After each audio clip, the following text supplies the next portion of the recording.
ಮೈಸೂರಿನ ಸಂಸ್ಕೃತಿ ಚಾನೆಲ್ನ ಶ್ರೋತೃಗಳು ಪ್ರೇಕ್ಷಕರಿಗೆ ನಂಜನಗೂಡು ವಾಮನ್ ರಮೇಶ್ ಮಾಡುವ ಆತ್ಮೀಯ ನಮಸ್ಕಾರಗಳು. ಮೊಟ್ಟ ಮೊದಲನೇದಾಗಿ ನಾವು ಈ ಎಲ್ಲ ದಾಖಲೆಗಳನ್ನು ಆಧರಿಸಿದ ನನ್ನ ಭಾಷಣವನ್ನ ಉಪನ್ಯಾಸಗಳನ್ನ ರೆಕಾರ್ಡ್ ಮಾಡಿ ಯೂಟ್ಯೂಬ್ ಮೂಲಕ ಪ್ರಸಾರ ಮಾಡ್ತಿರುವಂತ ಆದಿತ್ಯ ಲೋಕೇಶ್ ಅವರಿಗೆ ನೀವು ಧನ್ಯವಾದವನ್ನು ಹೇಳೋಣ. ಇವತ್ತು ನಾನು ನಿಮಗೆ ಯಾರಿಗೂ ಬಹಳ ಜನರಿಗೆ ಗೊತ್ತಿಲ್ಲದೆ ಇರುವಂತ ಒಂದು ಕ್ಷೇತ್ರದ ಬಗ್ಗೆ ಮಾಹಿತಿ ಕೊಡ್ಲಿಕ್ಕೆ ಮಾತಾಡ್ತಾ ಇದ್ದೀನಿ. ಕನ್ನಡ ಚಲನಚಿತ್ರರಂಗದಲ್ಲಿ ಇವಾಗ ಇಷ್ಟು ಸಿನಿಮಾಗಳು ಬರ್ತಾ ಇದೆ ವರ್ಷಕ್ಕೆ, ನೀವೆಲ್ಲ ನೋಡ್ತಾ ಇದ್ದೀರಿ. ಕೋಟಿಯನ್ನ ಮೀರ್ತಾ ಇದೆ ಜನಸಂಖ್ಯೆ, ಜೊತೆಗೆ ಚಲನಚಿತ್ರಗಳ ಸಂಖ್ಯೆ, ಕಲಾವಿದರ ಸಂಖ್ಯೆ, ನಿರ್ಮಾಪಕರು ನಿರ್ದೇಶಕರ ಸಂಖ್ಯೆ, ಪ್ರಪಂಚ ಮಟ್ಟಕ್ಕೆ ಮುಟ್ತಾ ಇರುವಂತ ಜನಪ್ರಿಯ ಚಿತ್ರಗಳು ಬರ್ತಾ ಇದೆ. ಆದರೆ ಕನ್ನಡ ಚಲನಚಿತ್ರರಂಗದಲ್ಲಿ ಸಿನಿಮಾಗಳು ಯಾವಾಗ ಶುರುವಾಯಿತು? ಮೊಟ್ಟ ಮೊದಲ ಸಿನಿಮಾ ಯಾವುದು? ಕಲಾವಿದರು ಯಾರು? ನಿರ್ದೇಶಕರು ಯಾರು? ಯಾರಾದ್ರೂ ಓದಿದ್ದೀರಾ? ಬಹಳ ಜನ ಗೊತ್ತಿರ್ಲಿಕ್ಕಿಲ್ಲ. ಹೀಗಾಗಿ ಇವತ್ತು ನಾನು ಕನ್ನಡ ಚಲನಚಿತ್ರರಂಗದ ಆರಂಭದ ಚಿತ್ರಗಳು ಅಂತ ಹೇಳಿ ಮಾತಾಡ್ತಾ ಇದ್ದೀನಿ. 1934ರವರೆಗೆ ಕನ್ನಡದಲ್ಲಿ ಚಲನಚಿತ್ರ ನಿರ್ಮಾಣ ಆಗಿರಲಿಲ್ಲ. ಆರಂಭದಲ್ಲಿ ಇಡೀ ಒಟ್ಟು ಚಲನಚಿತ್ರರಂಗ ಆರಂಭ ಆದಾಗಿಂದ ಎಲ್ಲ ಭಾಷೆಯಲ್ಲಿ, ಹಿಂದಿಯಲ್ಲಿ ಮೊದಲು, ಆಮೇಲೆ ಆಗ ವಾಕಿ ಇಲ್ದಿರಲಿಲ್ಲ, ಟಾಕಿ ಇರಲಿಲ್ಲ. ಆಗ ಮೂಕ ಚಿತ್ರಗಳು ಬರ್ತಾ ಇದ್ದವು. ಮೂಕ ಚಿತ್ರಗಳ ಪರಂಪರೆಯಲ್ಲಿ ಗುಬ್ಬಿ ವೀರಣ್ಣವರು ಅಭಿನಯಿಸಿದ್ದಾರೆ. ಆದರೆ ಮೂಕಿ ಚಿತ್ರಗಳ ನಂತರ ಟಾಕಿ ಚಿತ್ರಗಳು ಬಂತು. ಈ ಲೆಕ್ಕದಲ್ಲಿ 1934ರಲ್ಲಿ ಬಂದ ಮೊಟ್ಟ ಮೊದಲ ಚಿತ್ರ ಪೌರಾಣಿಕ ಸತಿ ಸುಲೋಚನಾ. ಖಳನಾಯಕ ರಾವಣನ ಸೊಸೆ ಸುಲೋಚನಾಳ ದೃಷ್ಟಿಕೋನದಿಂದ ಹೇಳಲಾದ ರಾಮಾಯಣ ಪುರಾಣ. ಇಂದ್ರಜಿತ್ ಅವಳ ಪತಿ ರಾವಣನ ಮಗ ಲಕ್ಷ್ಮಣನನ್ನ ಗಾಯಗೊಳಿಸ್ತಾನೆ. ಹನುಮಂತ ತಂದ ಸಂಜೀವಿನಿ ಮಣಿಯಿಂದ ಲಕ್ಷ್ಮಣ ಪುನರ್ಜೀವನಗೊಳ್ತಾನೆ. ಇಂದ್ರಜಿತ್ ಅಂತಿಮವಾಗಿ ಸುಲೋಚನಾಳನ್ನ ಬಿಟ್ಟು ರಾಮನಿಂದ ಕೊಲ್ಲಲ್ಪಟ್ಟಾಗ ಸುಲೋಚನಾ ವಿಧವೆಯಾಗ್ತಾಳೆ. ಇದು ಅದ್ಭುತವಾದ ಯುದ್ಧದ ದೃಶ್ಯಗಳನ್ನು ಚಿತ್ರಿಸುತ್ತೆ. ಕನ್ನಡದ ಮೊದಲ ಪ್ರಮುಖ ಚಲನಚಿತ್ರ. ವೈ.ವಿ. ರಾವ್ ಅವರು ನಿರ್ದೇಶಕರು. ಎಂ.ವಿ. ಸುಬ್ಬಯ್ಯನಾಡು, ಲಕ್ಷ್ಮೀಬಾಯಿ, ತ್ರಿಪುರಾಂಬ ಅವರು ಮುಖ್ಯ ಕಲಾವಿದರು. ಇನ್ನು ಎರಡನೇ ಚಿತ್ರ ಬಂದಿದ್ದು 1935ರಲ್ಲಿ. ಆಗ ವರ್ಷಕ್ಕೆ ಒಂದು ಚಿತ್ರ ಬಂದ್ರೆ ಜಾಸ್ತಿ.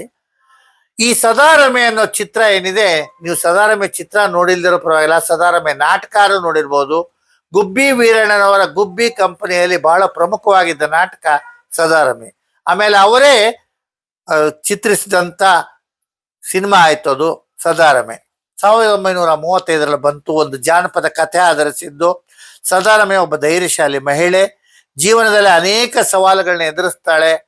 ಆಕೆ ತನ್ನ ಪ್ರಿಯತಮ ಅಂತಿಮವಾಗಿ ರಾಜ್ಕುಮಾರನನ್ನ ಮದುವೆ ಆಗ್ಲಿಕ್ಕೆ ಹೋಗ್ಬೇಕಾದ್ರೆ ದಾರಿಯಲ್ಲಿ ಕಳ್ಳ ಸಿಗ್ತಾನೆ, ಯಾರ್ಯಾರೋ ಸಿಗ್ತಾರೆ. ಅವರೆಲ್ಲರಿಂದ ತಪ್ಪಿಸ್ಕೊಂಡು ಜೀವನದಲ್ಲಿ ನಾಟಕ ಮಾಡ್ತಾ ಮಾಡ್ತಾ ಮಾಡ್ತಾ ಅಸಲಿ ಯಾವುದು ನಕಲಿ ಯಾವುದು ಗೊತ್ತಾಗದಿದ್ದಂಗೆ ನಾಟಕ ಮಾಡ್ತಾ ಪಾರಾಗ್ತಾಳೆ. ತನ್ನ ಗುರಿಯನ್ನ ಸಾಧಿಸ್ತಾಳೆ. ಈ ಸದಾರಮೆ ಪಾತ್ರದಲ್ಲಿ ಇದು ಅಭಿನಯಿಸಿದ್ದು ಗುಬ್ಬಿ ವೀರಣ್ಣನವರು ಮಡದಿಯಾಗಿದ್ದ ಬಿ ಜಯಮ್ಮ ಅವರು. ಮತ್ತೆ ಗುಬ್ಬಿ ವೀರಣ್ಣ ಸಹ ಅಭಿನಯಿಸಿದ್ರು. ಕಲ್ಯಾಣ್ ಕುಮಾರ್ ಅಭಿನಯಿಸಿದ್ರು. ರಾಜ ಚಂದ್ರಶೇಖರ್ ಅನ್ನೋರು ನಿರ್ದೇಶಕ. ಇನ್ನು 1936ರಲ್ಲಿ ಬಂದಂತ ಸಂಸಾರ ನೌಕಾ, ಇದು ನವರಸ ಪ್ರಧಾನವಾದಂತ ಚಿತ್ರ. 1936ರಲ್ಲಿ ಚಲನಚಿತ್ರ ಆಯ್ತು. ಆದ್ರೆ ನಿಮ್ಗೆಲ್ಲ ಗೊತ್ತಿರ್ಲಿಕ್ಕೆಲ್ಲ H.L.N. ಸಿಂಹ ಅವರು ಮೊಹಮ್ಮದ್ ಪೀರ್ ಸಾಹೇಬರ ವೃತ್ತಿ ರಂಗಭೂಮಿಯಲ್ಲಿ ಅವ್ರ ಜೊತೆಗೆ ಇದ್ದಾಗ ಕಂಪನಿಗೋಸ್ಕರ ಬರೆದಂತ ನಾಟಕ ಇದು. 1938ರಲ್ಲಿ ನಾಟಕ ಬರೆದ್ರು. ಆ ನಾಟಕ ಅಭಿನಯಿಸಲ್ಪಡ್ತು. ಬಹಳ ಅದ್ಭುತವಾಗಿ ಅಭಿನಯಿಸ್ತು. ಮೊದಲು ಮೊಹಮ್ಮದ್ ಪೀರ್ ಸಾಹೇಬರು ಈ ಸುಂದರನ ಪಾತ್ರ ಹೀರೋ ಆಗಿ ಅಭಿನಯಿಸ್ತಿದ್ರು. ಮುಂದೆ ಈ ಪಾತ್ರವನ್ನ B.R. ಪಂತುಲು ಮತ್ತೆ ಅವರ ಪತ್ನಿಯಾದಂತ M.V. ರಾಜಮ್ಮ ಅವರು ಮಾಡ್ತಾ ಇದ್ರು. ಅದಾದ ನಂತರ ಅನೇಕ ಜನ ಮಾಡ್ತಾ ಬಂದ್ರು. ನಂತರ ನಮ್ಮ ನಾಗರತ್ನ ಅವರು ಮಾಡ್ತಾ ಬಂದ್ರು. ನಾಗರತ್ನಮ್ಮ ಅವರು ನಾಗರತ್ನಮ್ಮ ಅವರು ವೃತ್ತಿರಂಗಭೂಮಿಯ ದೊಡ್ಡ ಮಹಿಳಾ ಕಲಾವಿದೆ. ಮಹಿಳಾ ತಂಡದ ಒಂದು ಕಂಪನಿಯನ್ನೇ ಹೊಂದಿದ್ರು. ಅವರು ಈ ಪಾತ್ರವನ್ನ ಮಾಡ್ತಾ ಇದ್ರು. ಮುಂದೆ ಈ ಪಾತ್ರವನ್ನ ನನ್ನ ತಂದೆ N.S. ವಾಮನ್ ರಾವ್ ಅವರು ಮಾಡ್ತಾ ಇದ್ರು. ಅವರು ಅನೇಕ ಶೋಗಳನ್ನು ಮಾಡಿದ್ದಾರೆ. ಧಾರವಾಡದಲ್ಲಿ ಮಾಡಿದ 2 ಶೋಗಳ ಬೆನಿಫಿಟ್ ಶೋದಿಂದ ಬಾಸಲ್ ಮಿಷನ್ ಹೈಸ್ಕೂಲಿನ ಅಲ್ಲಿರುವಂತ ರವೀಂದ್ರನಾಥ್ ಟ್ಯಾಗೋರ್ ಹಾಲ್ ಅನ್ನ ನಿರ್ಮಾಣ ಮಾಡಲಾಗಿದೆ ಅನ್ನೋದು ನನಗೆ ಸಂತೋಷ. ನಮ್ಮ ತಂದೆ ಇದ್ದಾಗ ನಾನು ಇದರಲ್ಲಿ ಆನಂದ್ ಅನ್ನೋ ಪಾರ್ಟ್ ಮಾಡ್ತಾ ಇದ್ದೆ. ನಮ್ಮ ತಂದೆ ಹೋದ್ಮೇಲೆ ನಾನು ಸಹ ಅಲ್ಲಲ್ಲಿ ಈ ಸುಂದರನ ಅಭಿನಯ ಇರುವಂತ ಸ್ನೇಹಿತರ ಮಹತ್ವವನ್ನು ಹೇಳುವಂತ ಒಂದು ಮುಖ್ಯ ದೃಶ್ಯವನ್ನ ನಾನು ಆಗಾಗ ಅಭಿನಯಿಸ್ತಿರ್ತೀನಿ. ಇನ್ನೊಂದ್ಸಲ ನಿಮ್ಗೆ ಅದನ್ನ ಮಾಡಿ ತೋರಿಸ್ತೀನಿ. ಈ ಸಂಸಾರ ನೌಕ ಚಿತ್ರ ಬಂದಿದ್ದು 1936ರಲ್ಲಿ. ಈ ರಂಗನಾಟಕ ಏನಿದೆ ಇದನ್ನ ಚಲನಚಿತ್ರವಾಗಿ ಅಳವಡಿಸಿದ್ದಾರೆ.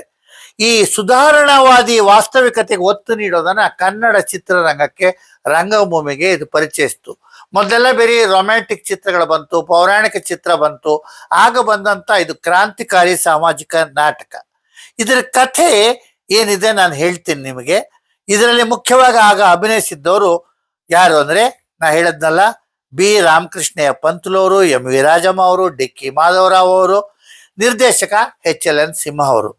ಈ ನಾಟಕದ ಬಗ್ಗೆ ಒಂದಿಷ್ಟು ಹೇಳ್ತೀನಿ, ಯಾಕಂದ್ರೆ ಸಿನಿಮಾದಲ್ಲೂ ಅದೇ ಕಥೆ ಇರೋದ್ರಿಂದ ನಾಟಕದ ಕಥೆ ನನಗಂತೂ. ಒಬ್ಬ ಜಮೀನ್ದಾರ್ ಇರ್ತಾನೆ, ತಾತ. ಆತನ ಹತ್ರ ತುಂಬಾ ಶ್ರೀಮಂತನಾಗಿರ್ತಾನೆ. ಅವನಿಗೆ ಸಾಕಿದಂತ ಮಕ್ಕಳಿಬ್ರು ಇರ್ತಾರೆ. ಒಬ್ಬ ಮಾಧು, ಒಬ್ಬ ಸುಂದರ. ಮಾಧು ಪೆದ್ದಾಗಿರ್ತಾನೆ, ಯಾರು ಏನ್ ಹೇಳಿದ್ರು ನಂಬುವಂಥವನು. ಸುಂದರ ಬುದ್ಧಿವಂತ, ಸುಂದರ ಯುವಕ.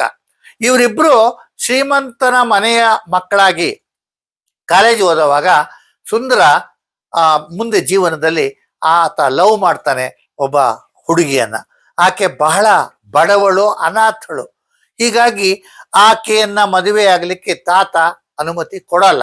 ಯಾಕೆಂದ್ರೆ ತಾತ ತನ್ನ ಮನೆಯಲ್ಲಿ ಒಬ್ಬ ಸಾಕು ಮಗಳಿರ್ತಾಳೆ ಸುಶೀಲಾ ಅಂತೇಳಿ, ಅವಳನ್ನೇ ತನ್ನ ಸುಂದರನಿಗೆ ಕೊಡಬೇಕು ಅಂತ ಆಸೆ ಇರುತ್ತೆ. ಆದ್ರೆ ಮನೆಯಲ್ಲಿ ಒಟ್ಟಿಗೆ ಬೆಳೆದಿದ್ರಿಂದ ಆಕೆ ಸೋದರಿ ಸಮಾನ ಅಂತ ಹೇಳಿ ಹೀರೋ ಸುಂದರ ಪಾತ್ರ ಆಕೆನ ಮದುವೆ ಆಗ್ಲಿಕ್ಕೆ ನಿರ್ಲಕ್ಷಿಸಿದಾಗ, ಬೇಡ ಅಂದಾಗ ತಾತನಿಗೆ ಬಹಳ ಸಿಟ್ಟು ಬರುತ್ತೆ. ಆ ತಾತ ಏನ್ ಮಾಡ್ತಾನೆ, ಈ ಸುಂದರನನ್ನ ಮನೆ ಬಿಟ್ಟು ಹೊರಗಾಕ್ತಾನೆ. ಶ್ರೀಮಂತನ ಮಗನಾಗಿ ಸುಂದರ ಶ್ರೀಮಂತನ ತನಗೆ ಕೊಡ್ತಿದ್ದಂತ ಹಣದಿಂದ ಖರ್ಚು ಮಾಡಿ ಅನೇಕ ಸ್ನೇಹಿತರನ್ನ ಬೆಳೆಸ್ತಾನೆ. ಸ್ನೇಹಿತರಿಗೆ ಕಷ್ಟ ಕಾಲದಲ್ಲಿ ಸಾಲ ಕೊಡ್ತಾನೆ, ಅವ್ರಿಗೆ ಸಹಾಯ ಮಾಡ್ತಾನೆ, ಅವ್ರಿಗೆ ಊಟ ತಿಂಡಿ ಕೊಡಿಸ್ತಾನೆ, ಬಟ್ಟೆ ಕೊಡಿಸ್ತಾನೆ, ಅವ್ರಿಗೆ ವಾಸಕ್ಕೆ ಉಳಿಸ್ಲಿಕ್ಕೆ ಅವ್ರಿಗೆ ಜಾಗ ಮಾಡಿಕೊಡ್ತಾನೆ.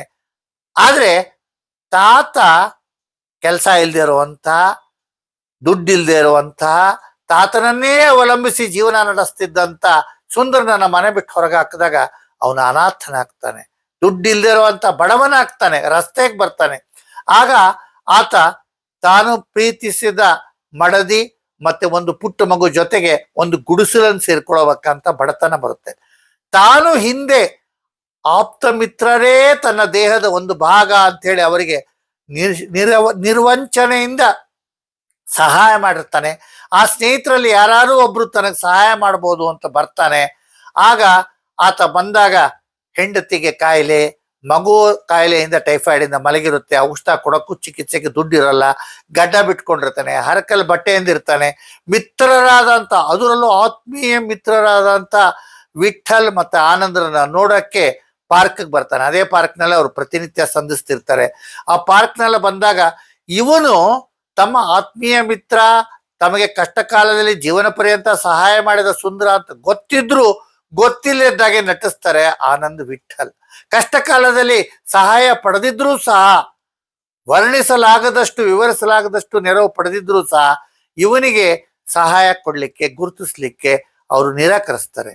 ಇವನು ಎಷ್ಟೇ ಬೇಡ್ಕೊಂಡ್ರು ಸಹ ಒದ್ದು ರಸ್ತೆಯಲ್ಲಿ ತಳ್ಳಿಬಿಟ್ಟು ಹೊಟ್ಟೋಗ್ತಾರೆ. ಆಗ ಅವನು ಅನಾಥನಾಗಿ ಏನ್ ಮಾಡ್ಬೇಕು ಅಂತ ಗೊತ್ತಿಲ್ದಿರುವಾಗ ಅವನ ಮನೆಯಲ್ಲಿರುವಂತ ಸಿದ್ಧಾಂತ, ಒಬ್ಬ ಕೆಳಜಾತಿಯವನು, ಬಡವ, ಅವನು ಈ ದಾರಿಯಲ್ಲಿ ಬಿದ್ದು ಹೋದಂತ ಇವನನ್ನ ಕರ್ಕೊಂಡೋಗಿ ಉಪಚಾರ ಮಾಡ್ತಾನೆ. ಆಗ ಸುಂದರ ಹೇಳ್ತಾನೆ, ಬಡವರ ಹೃದಯದಲ್ಲಿರುವಂತ ಕರುಣೆ ಅನ್ನುವಂಥದ್ದೇ ಅವರು ದೇವರ ಸಮಾನರು. ಜಾತಿಯಿಂದಲ್ಲ, ಪ್ರೀತಿಯಿಂದ, ನೀತಿಯಿಂದಾನೇ ವ್ಯಕ್ತಿ ದೊಡ್ಡವನಾಗೋದು ಅದನ್ನ ಹೇಳ್ತಾನೆ ಸುಂದರ. ಸೊ ಈ ಪಾತ್ರಗಳ ಮಧ್ಯದಲ್ಲಿ ಮನೆಯಲ್ಲಿರುವಂತ ಒಬ್ಬ ಪೂಜಾರಿ ಸುಶೀಲಾಳ ಮೇಲೆ ಕಣ್ಣು ಹಾಕಿ, ಆ ಆಚಾರ್ಯ ಆಗಿದ್ರು ಸಹ, ಪೂಜಾರಿ ಆಗಿದ್ರು ಸಹ ತನ್ನ ಮನೆಯ ಜಮೀನ್ದಾರನಿಗೆ ಮೋಸ ಮಾಡಬೇಕು ಅಂತ ಹೋಗ್ತಾನೆ. ಈ ಜೊತೆಗೆ ಆನಂದ್ ಮತ್ತೆ ವಿಠಲ್ ಈ ಕಡೆ ಇವ್ರಿಗೆ ನೆರವು ನೀಡಿದಾಗ ಮನೆಯಲ್ಲಿ ಪೆದ್ದನಾಗಿದ್ದಂತ ಇವನೇನ್ ಮಾಡ್ತಾನೆ, ತಮ್ಮ ಇವನು ತನ್ನ ಕೆಟ್ಟ ಸ್ನೇಹಿತ ಡಿಕ್ಕಿ ಪಾತ್ರಕ್ಕೆ ಮರಳಾಗಿ ಸುಶೀಲ ಮೇಲೆ ಕಣ್ಣು ಹಾಕಿದಂತ ಡಿಕ್ಕಿ ಅವನು ಮಾಧುವಿಗೆ ಅವತ್ತು ಮೋಹ ಬರೋ ಹಾಗೆ ಮಾಡಿ ಜಮೀನ್ದಾರನ ಕೊಂದು, ಮಾಧುವಿನಿಂದ ಕೊಲ್ಸಿ ಆ ಸುಶೀಲಾಳನ್ನು ಕೊಂದು ಅವನು ಪಾರಾಗ್ತಾನೆ. ಈ ಸಂದರ್ಭದಲ್ಲಿ ಸುಂದರ ಏನಾಗಿರ್ತಾನೆ, ಇಷ್ಟರಲ್ಲಿ ಅವನು ಬಡವನಾಗಿದ್ದಾಗ ಹೋಗಿ ಮಾವನ ಮನೆಗೆ ಹೋಗಿರ್ತಾನೆ. ಮಾವ ಬ್ಯಾರಿಸ್ಟರ್, ಅವನು ಸರಳಾನ ಮತ್ತೆ ಮಗುನ, ತನ್ನ ಮಗಳು ಮೊಮ್ಮಗನ್ನು ತನ್ನ ಮನೆಗೆ ಕರ್ಕೊಂಡು ಹೊರಟೋಗಿರ್ತಾನೆ. ಆ ಮನೆಗೆ ಹೋದಾಗ ಅವಮಾನ ಮಾಡಿ ಕಳಿಸ್ತಾನೆ. ಬಡವನಾಗಿದ್ರೆ ನೀ ನನ್ನ ಅಳಿಯನಲ್ಲ, ಯಾವತ್ ಸಾಹುಕಾರನಾಗಿದ್ರು ನನ್ನ ಮನೆಗೆ ಬಾ ಅಂತ. ಕೊನೆಗೆ ಸುಂದರ ಸಾಹುಕಾರನಾಗ್ತಾನೆ. ಈ ಮನೆಗೆ ಬರ್ಬೇಕಾದ್ರೆ ಸುಶೀಲಳನ್ನ ತಾತನ ನೋಡಕ್ ಬರ್ಬೇಕಾದ್ರೆ ಸುಶೀಲಳ ಕೊಲೆ ಅಪರಾಧದಲ್ಲಿ ಸುಂದರ ಜೈಲಿಗೆ ಹೋಗ್ಬೇಕಾದ ಪರಿಸ್ಥಿತಿ ಬಂದಾಗ ಅವನ ಮಗ ಬ್ಯಾರಿಸ್ಟರ್, ಅವನ ಮಾವ ಬ್ಯಾರಿಸ್ಟರ್ ಈತನನ್ನ ರಕ್ಷಿಸ್ತಾನೆ. ಕೊನೆಗೆ ಸುಖಾಂತ್ಯವಾಗ್ತದೆ. ಸಂಸಾರ ನೌಕಾ ಅಂತ ನಾವು ಒಂದು ಕಾವ್ಯಾತ್ಮಕವಾಗಿ ಹೇಳ್ತೀರಿ. ಅಂದ್ರೆ ಈ ಜೀವನ ಅನ್ನೋದೇ ಒಂದು ಹಡಗಿನ ಪ್ರಯಾಣ ಇದ್ದಾಗೆ, ದೋಣಿ ಪ್ರಯಾಣ ಇದ್ದಾಗೆ ಅಂದೆ. ಜೀವನದಲ್ಲಿ ಕಷ್ಟ ಸುಖಗಳ ಅಲೆಗಳು ಬರ್ತಾ ಇರುತ್ತೆ. ಆ ಅಲೆಗೆ ಬೀಳದೆ ಹುಟ್ಟು ಹಾಕೊಂಡು ಸರಿಯಾಗಿ ಹೋದವನೇ ತನ್ನ ಗುರಿ ಮುಟ್ತಾನೆ ಅನ್ನೋಂಥ ಸಿದ್ಧಾಂತ ಇತ್ತು. ಬಹಳ ಅದ್ಭುತವಾದಂಥ ಕಥೆ. ಆ ಕಾಲಕ್ಕೆ 1938 ಕಾಲಕ್ಕೆ ಕ್ರಾಂತಿಕಾರಿ ನಾಟಕ. ಇದು ರಂಗದ ಮೇಲೂ ಬಂತು, ಚಲನಚಿತ್ರವೂ ಆಯಿತು. ಇನ್ನು ಮುಂದಿನ ಚಿತ್ರ ಚಿರಂಜೀವಿ 1936ರಲ್ಲೇ ಬಂತು. ಕೃಷ್ಣ ಪರಶುರಾಮ್ ಭಾವೆಯನ್ನವರು ನಿರ್ದೇಶಕರು. ಪಾತ್ರ ವಹಿಸಿದವರು ದೊಡ್ಡ ಮಹಾಸಾಹಿತಿ ದೇವುಡು ನರಸಿಂಹಶಾಸ್ತ್ರಿ.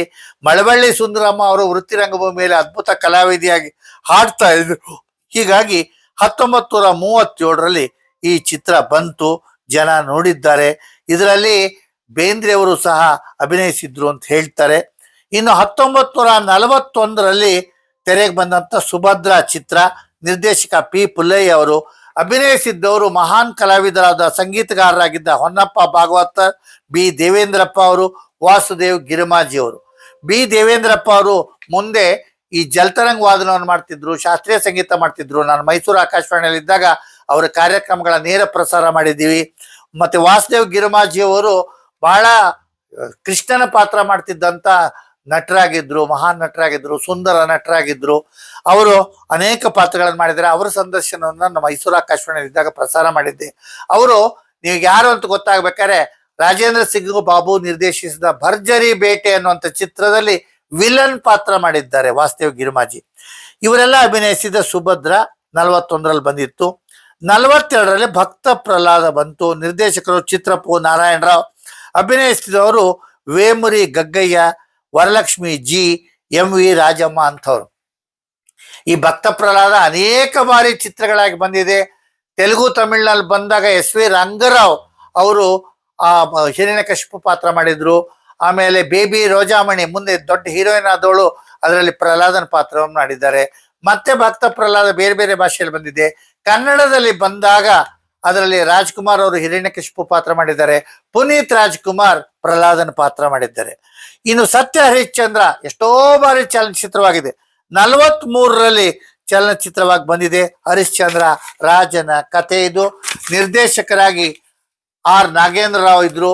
ಇದರಲ್ಲಿ ಪಾತ್ರ ವಹಿಸಿದವರು ಎಂ ಇ ಸುಬ್ಬಯ್ಯನಾಡು, ಲಕ್ಷ್ಮೀಬಾಯಿ, ಮೇಕಪ್ ಸುಬ್ಬಣ್ಣ ಅವರು. ಈ ಸತ್ಯ ಹರಿಶ್ಚಂದ್ರ ಅನೇಕ ಭಾಷೆಗಳಲ್ಲಿ ಬಂದಿದೆ. ತಮಿಳಿನಲ್ಲಿ ಶಿವಾಜಿ ಗಣೇಶನ್ ಅಭಿನಯಿಸಿದ್ದಾರೆ.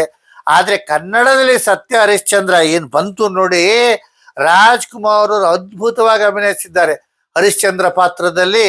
ಅದು ಹುಣಸೂರು ಕೃಷ್ಣಮೂರ್ತಿ ಅವರ ನಿರ್ದೇಶನದ ಚಿತ್ರ. ಪಂಡ್ರಿಬಾಯಿ ಅವರು ಅಭಿನಯಿಸಿದ್ದಾರೆ. ಹರಿಶ್ಚಂದ್ರರಾಗಿ ರಾಜ್ಕುಮಾರ್ ಅವರ ಅಭಿನಯ ಅತ್ಯದ್ಭುತವಾಗಿದೆ.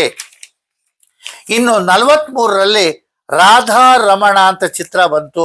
ಇದರ ಕತೆ ಮತ್ತೆ ಸ್ಕ್ರಿಪ್ಟ್ ಬರೆದವರು TN ಬಾಲಕೃಷ್ಣ, ನಿರ್ದೇಶಕರು ಜ್ಯೋತಿಷ್ ಸಿನ್ಹಾ. ಇದರಲ್ಲಿ ಬಾಲಕೃಷ್ಣ ಅವ್ರ ಜೊತೆಗೆ GV ಅಯ್ಯರ್ ಅಭಿನಯಿಸಿದ್ರು, MV ರಾಜಮ್ಮ ಅಭಿನಯಿಸಿದ್ರು. ಇದು 44ರಲ್ಲಿ ಚಲನಚಿತ್ರವಾಗಿ ತೆರೆಗೆ ಬಂತು. ಇನ್ನು 45ರಲ್ಲಿ ಹೇಮರೆಡ್ಡಿ ಮಲ್ಲಮ್ಮ ಬಂತು.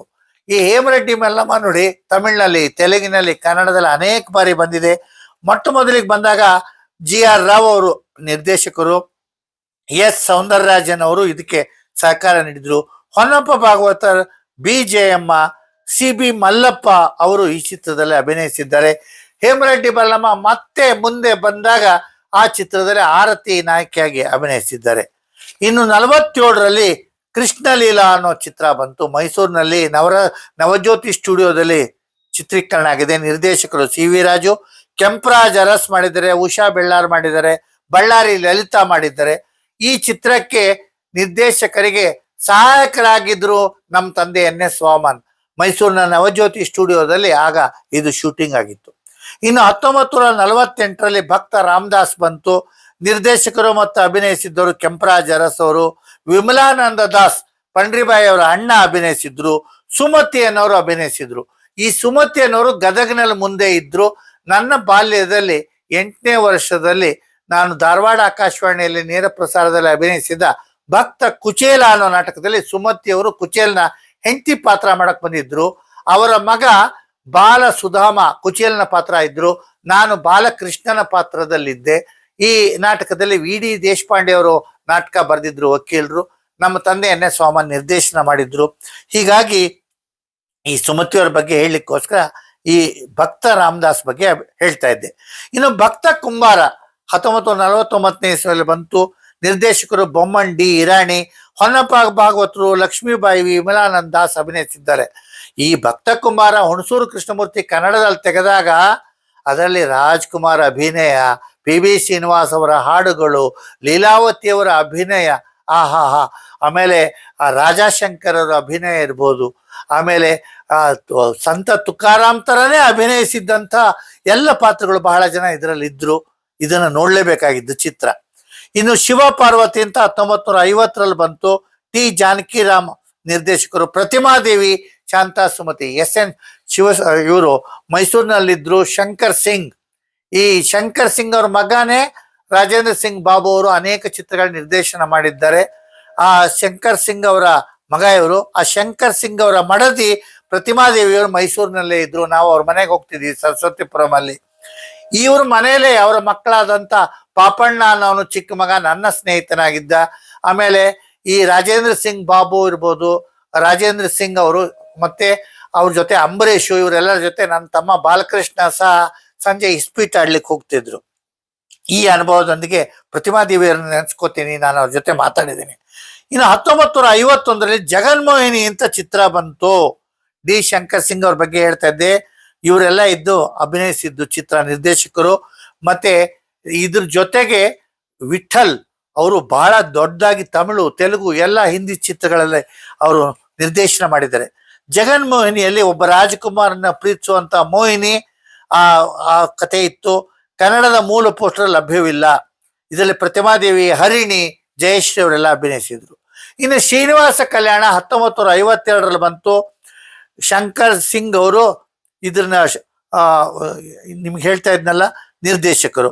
ಇದರಲ್ಲಿ ವಿಮಲಾನಂದ ದಾಸ್, ಪ್ರತಿಮಾದೇವಿ ಇದ್ರು. ರಾಜ್ಕುಮಾರ್ ಸಪ್ತ ಋಷಿಗಳ ಪಾತ್ರದಲ್ಲಿ ಇದ್ರು. ನೋಡಿ, ಆ ರಾಜ್ಕುಮಾರ್ ಮುಂದೆ ಶ್ರೀನಿವಾಸ ಕಲ್ಯಾಣ ಚಿತ್ರ ಕನ್ನಡದಲ್ಲಿ ಬಂದಾಗ ಅವ್ರ ಜೊತೆ ಭಾರತಿ, ಬಿ ಸರೋಜಾದೇವಿ ಅಭಿನಯಿಸಿದ್ರು. ವೆಂಕಟೇಶ್ವರನಾಗಿ, ಶ್ರೀನಿವಾಸನಾಗಿ ಅಭಿನಯಿಸಿದ್ದ ರಾಜ್ಕುಮಾರ್ ಅವರ ಪಾತ್ರ ಮರೆಯೋ ಹಾಗೇ ಇಲ್ಲ ನಾವು. ಇನ್ನು 1953ರಲ್ಲಿ ಚಂಚಲಾ ಕುಮಾರಿ ಅಂತ ಚಿತ್ರ ಬಂತು. ಶಂಕರ್ ಸಿಂಗ್ ಅವರು ಅದನ್ನ ನಿರ್ದೇಶನ ಮಾಡಿದ್ರು. ಇಂದುಶೇಖರ್, ಪ್ರತಿಮಾದೇವಿ, SV ರಾಜೇಂದ್ರ ಸಿಂಗ್ ಬಾಬು ಇದರಲ್ಲಿ ಅಭಿನಯಿಸಿದ್ದರು. ಇನ್ನು ನೋಡಿ, 1954ರಲ್ಲಿ ಬಂದ ಚಿತ್ರ ಬೇಡ್ರ ಕಣ್ಣಪ್ಪ. ಈ ಚಿತ್ರನ ನೀವು ಮರೆಯಕ್ಕೆ ಸಾಧ್ಯವಿಲ್ಲ. ಯಾಕಂದ್ರೆ ರಾಜ್ಕುಮಾರ್ ಅವರು ಇದರ ಹೀರೋ ಆಗಿ ಅಭಿನಯಿಸಿದ್ರು. ಮೊಟ್ಟ ಮೊದಲನೇ ಚಿತ್ರ. ಒಬ್ಬ ಬೇಟೆಗಾರ, ಆತ ಕ್ರೂರಿಯಾಗಿರ್ತಾನೆ, ಚಿಂಕೆಯನ್ನು ಬೇಟೆಯಾಡ್ತಿರ್ತಾನೆ, ತನ್ನ ಮನೆಗೆ ಅದನ್ನು ಮಾರಿ ಸಂಪಾದಿಸ್ತಿರ್ತಾನೆ. ಆದ್ರೆ ಆ ಎಲ್ಲಿಯ ಕಣ್ಣಪ್ಪ, ಎಲ್ಲಿಯ ಶಿವಲಿಂಗ? ಲಿಂಕ್ ನೋಡಿ. ಭಕ್ತ ಭಗವಂತನ ನಡುವಿನ ಸಂಬಂಧ ಬೇರೆ ರೀತಿಯಾಗಿದೆ. ಜಾತಿ, ಧರ್ಮ ಇದರ ಭೇದ ಇಲ್ಲ ಅಂತ ಈ ಚಿತ್ರದ ಮೂಲ ಪಾಠ ಹೇಳುತ್ತೆ.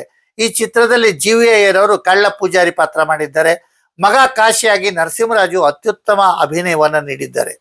ಈ ಚಿತ್ರದ ನಿರ್ದೇಶನ ಮಾಡಿದವರು HLN ಸಿಂಹ ಅವರು. ಇದರಲ್ಲಿ ರಾಜ್ಕುಮಾರ್ ಅವ್ರ ಜೊತೆ ಪಂಡ್ರಿಬಾಯಿ ಅವರು ಅಭಿನಯಿಸಿದ್ದಾರೆ, GVR ಅಭಿನಯಿಸಿದ್ದಾರೆ. ರಾಜ್ಕುಮಾರ್ ಅಭಿನಯ ಅದ್ಭುತವಾಗಿದೆ. ಯಾಕೆ ಅಂತಂದ್ರೆ ಈ ಚಿತ್ರದಲ್ಲಿ ಹಾಡುಗಳು ನೋಡಿ, ಏನಂದ್ರೆ ಬೇಕಾದಷ್ಟು ಹಾಡುಗಳು ಬರುತ್ತೆ. ಆ ಹಾಡುಗಳನ್ನ ನೀವು ಕೇಳಲೇಬೇಕು. ಆ ಹಾಡುಗಳು ಅದ್ಭುತವಾಗಿದೆ. ಜಯರಾಮ್ ಅವರು ಹಾಡಿದ್ದಾರೆ ಅದರ ಪಾತ್ರಗಳು. ಈ ಕಥೆಯಲ್ಲಿ ಏನ್ ಬರುತ್ತೆ ಅಂದ್ರೆ, ಭಕ್ತನ ಅಲ್ಲದೆ ಇರುವಂತ ಕಣ್ಣಪ್ಪ ಅನೇಕ ಬಾರಿ ಬೇಟೆ ಆಡ್ಲಿಕ್ಕೆ ಹೋದಾಗ ಬೇಟೆ ಸಿಗಲ್ಲ. ಆವಾಗ ಆ ಶಿವಲಿಂಗ ಇರುವಂತ ಈಶ್ವರನ ದೇವಸ್ಥಾನಕ್ಕೆ ಬರ್ತಾನೆ. ಆಗ ಪ್ರಾರ್ಥಿಸ್ತಾನೆ, ನನಗೇನಾದ್ರೂ ಬೇಟೆ ಇವತ್ತು ಸಿಕ್ಕರೆ ಹಸುವಾಗ್ತಾ ಇದೆ, ಆ ಈ ಹಸುವನ್ನ ನೀಗಿಸ್ಲಿಕ್ಕೆ ನೀನೇನಾದ್ರು ಒಂದು ಜಿಂಕೆ ತೋರಿಸಿದ್ರೆ ನಾನು ಅದ್ರಲ್ಲಿ ಅರ್ಧ ಪಾಲ್ ನಿಂಗೆ ಕೊಡ್ತೀನಿ ಅಂತಾನೆ. ಹಾಗೆ ಮೂಢನಾಗಿ ಮುಗ್ಧನಾಗಿ ಕೇಳ್ಕೊಂಡಂತ ಭಕ್ತನನ್ನು ಪರೀಕ್ಷಿಸ್ಲಿಕ್ಕೆ ಈಶ್ವರ ಅವನಿಗೊಂದು ಜಿಂಕೆ ಕಾಣಿಸ್ತಾನೆ. ಆ ಜಿಂಕೆನ ಕೊಂದು ದೇವಸ್ಥಾನಕ್ಕೆ ಬರ್ತಾನೆ. ದೇವಸ್ಥಾನದಲ್ಲಿ ಮಾಂಸ ನಿಷಿದ್ಧ. ಅಲ್ಲಿ ಆ ಪೂಜಾರಿ ಬಿಡೋದಿಲ್ಲ, ಅವನ ಮಗನೂ ಬಿಡೋದಿಲ್ಲ. ಆದ್ರೆ ಈತ ಗುಪ್ತವಾಗಿ ಒಳಗ್ ಬಂದು ಈಶ್ವರ ಲಿಂಗಕ್ಕೆ ಮಾಂಸವನ್ನು ಅರ್ಪಿಸ್ತಾನೆ. ಮಾರನೇ ದಿನ ಸಮಾಜದಲ್ಲಿ ದೊಡ್ಡ ಗಲಾಟೆ ಆಗಿ ಹೋಗುತ್ತೆ. ಈಶ್ವರ ಲಿಂಗಕ್ಕೆ ಮಾಂಸ ಹಾಕಿದವ್ರು ಯಾರು ಅಂತ ತಿಳಿದಾಗ ಈತ ಕಣ್ಣಪ್ಪನೇ ಆ ಅಪರಾಧಿ ಅಂತ ಗೊತ್ತಾದಾಗ ಅವನಿಗೆ ಚಾಟಿ ಏಟ್ ಹೊಡಿತಾರೆ. ಆ ಚಾಟಿ ಏಟ್ ಹೊಡೆದು ಹಿಂಸೆ ಮಾಡ್ತಾರೆ. ಆದ್ರೆ ಅವನು ಭಕ್ತಿ ತಿರುಗ್ತಾನಾಗ ಈಶ್ವರನಿಂದ ತನಗೆ ಒಂದು ಇದು ಸಿಕ್ತು ಅಂತಂದಾಗ ದಿನದ ದಿನಕ್ಕೆ ದೇವರ ಮೇಲೆ ನಂಬಿಕೆ ಬರುತ್ತೆ. ಅವನಿಗೆ ನಂಬಿಕೆ ಬಂದಾಗ ಹೋಗಿ ದೇವರಿಗೆ ಅರ್ಪಿಸ್ತಾ ಇರ್ತಾನೆ. ಆ ತರ ಒಂದು ಸಂದರ್ಭದಲ್ಲಿ ಈಶ್ವರ ಅವನು ಪರೀಕ್ಷೆ ಮಾಡೋದಕ್ಕೋಸ್ಕರ ಆತನ ಒಂದು ಲಿಂಗದ ಒಂದು ಕಣ್ಣಲ್ಲಿ ನೀರು ಬರುತ್ತೆ. ಓಹೋ, ನಿನಗೆ ಕಣ್ಣು ಬೇನೆ ಬಂತೇನಪ್ಪ, ನನ್ನ ಕಣ್ಣನ್ನೇ ಕೊಡ್ತೀನಿ ಅಂತ ಒಂದು ಕಣ್ಣನ್ನು ಕಿತ್ತು ಮುಗ್ಧ ಭಕ್ತಿಯಿಂದ ಕಣ್ಣಪ್ಪ ಕೊಡ್ತಾನೆ. ಇನ್ನೊಂದು ಕಣ್ಣಿಂದ ನೀರು ಹಸಿರುತ್ತೆ. ಆಗ ಇನ್ನೊಂದು ಕಣ್ಣನ್ನು ಕೊಡ್ತಾನೆ. ಆಗ ಆ ಇನ್ನೊಂದು ಕಣ್ಣು ಕೊಡ್ಬೇಕಾದ್ರೆ ಆತನಿಗೆ ಕಣ್ಣು ಕಾಣಿಸೋಲ್ವಲ್ಲ, ಕಣ್ಣಿರೋಲ್ವಲ್ಲ. ಆ ಕಣ್ಣು ಕಿತ್ತ ಮೇಲೆ ಎಡಗಾಲನ್ನ ಶಿವಲಿಂಗದ ಮೇಲೆ ಇಟ್ಟು ಅದಕ್ಕೆ ಕಣ್ಣು ಅರ್ಪಿಸ್ತಾನೆ. ಹಾಗೆ ಭಕ್ತನಾದ ಕಣ್ಣಪ್ಪನನ್ನ ಉದ್ಧರಿಸ್ತಾನೆ ಈಶ್ವರ. ಹಸಿವಿನಿಂದ ಮುಕ್ತನನ್ನಾಗಿ ಮಾಡ್ತಾನೆ. ಭಕ್ತಿಯಿಂದ ಕಣ್ಣಪ್ಪ ಈಶ್ವರನಿಗೆ ಹತ್ರ ಆಗುವಂತ ಪಾತ್ರ ರಾಜ್ಕುಮಾರ್ ಅವರು ಅಭಿನಯಿಸಿದ ಆ ಚಿತ್ರ ಅಭಿನಯಿಸಿದ್ದು ಅದ್ಭುತವಾಗಿತ್ತು. ಇನ್ನು 1955ರಲ್ಲಿ ಬಂದ ಚಿತ್ರ, ಇದು 18ನೇ ಚಿತ್ರ ಕನ್ನಡದಲ್ಲಿ, ಸೋದರಿ ಅಂತ. ಪೌರಾಣಿಕ ದೇವರು ದೇವತೆಗಳನ್ನ ಒಳಗೊಂಡ ಕೈಲಾಸನಾಥನ ಕಥೆ. ಟಿ.ವಿ. ಸಿಂಗ್ ಠಾಕೂರ್ ಅವರು ನಿರ್ದೇಶನ ಮಾಡಿದ್ದಾರೆ. ಪಂಡ್ರಿಬಾಯಿ, ಎಂ ಜಯಶ್ರೀ, ಇಂದಿರಾ ಆಚಾರ್ಯ ಅವರು ಇದೆಲ್ಲ ಅಭಿನಯಿಸಿದ್ದಾರೆ. ಭಕ್ತ ವಿಜಯ ಅನ್ನೋದು 56ನೇ ಇಸ್ವಿಲಿ ಬಂತು. ಈ ಚಿತ್ರಗಳಲ್ಲೂ ರಾಜ್ಕುಮಾರ್ ಅಭಿನಯಿಸಿದ್ದಾರೆ. ಜಮೀನ್ದಾರನ ಹೆಂಡತಿ ತೀವ್ರ ಅನಾರೋಗ್ಯಕ್ಕೆ ಒಳಗಾದಾಗ ಜಮೀನ್ದಾರ ಮೊದಲು ನಿರಾಕರಿಸಿದ ತುಕಾರಾಮನ ಆಶೀರ್ವಾದ ಪಡೆಯೋಕೆ ತನಗೆ ಅವಕಾಶ ನೀಡೋ ಹಾಗೆ ಅವಳು ಕೇಳ್ತಾಳೆ. ಜಮೀನ್ದಾರ ತನ್ನ ಹೆಮ್ಮೆಯನ್ನು ಬದಿಗಿಟ್ಟು ತುಕಾರಾಮನ ಆಹ್ವಾನಿಸ್ತಾನೆ.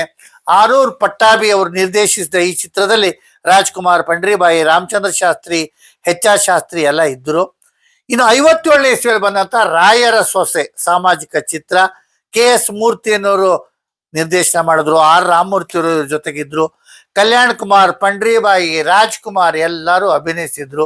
ಈ ಸಾಮಾಜಿಕ ಚಿತ್ರಕ್ಕಾಗಿ ರಾಜ್ಕುಮಾರ್ ಅವರು ದೊಡ್ಡ ಕೂದ್ಲಿತ್ತು, ಅವರಿಗೆ ಬಹಳ ಜಡೆ ಹಾಕೋತಿದ್ರು. ಆ ಕೂದಲನ್ನ ಹೇರ್ ಕಟ್ ಮಾಡಿಕೊಂಡು ಅಭಿನಯಿಸಿದ ಮೊದಲ ಸಾಮಾಜಿಕ ಚಿತ್ರ ಇದಾಗಿದೆ. ಕನ್ನಡ ಚಲನಚಿತ್ರ ರಂಗದಲ್ಲಿ ಬಂದ ಮೊಟ್ಟ ಮೊದಲ 20 ಚಲನಚಿತ್ರಗಳ ಬಗ್ಗೆ ತಮಗೆ ಮಾಹಿತಿಯನ್ನು ಮಾಡಿಕೊಟ್ಟಿದ್ದೀನಿ. ಇದನ್ನ ಸಂಗ್ರಹಿಸಿ ಮಾಹಿತಿ ಮಾಡಿಕೊಟ್ಟಿದ್ದೀನಿ. ನಿಮ್ಗೆಲ್ಲ ಇದು ಕುತೂಹಲಕಾರಿಯಾಗಿರ್ಬೋದು, ಇಷ್ಟ ಪಡ್ಬೋದು ಅಂತ ಅನ್ಕೊಂಡು ಈ ಮಾತನ್ನ ಮುಗಿಸ್ತೀನಿ. ನಮಸ್ಕಾರ.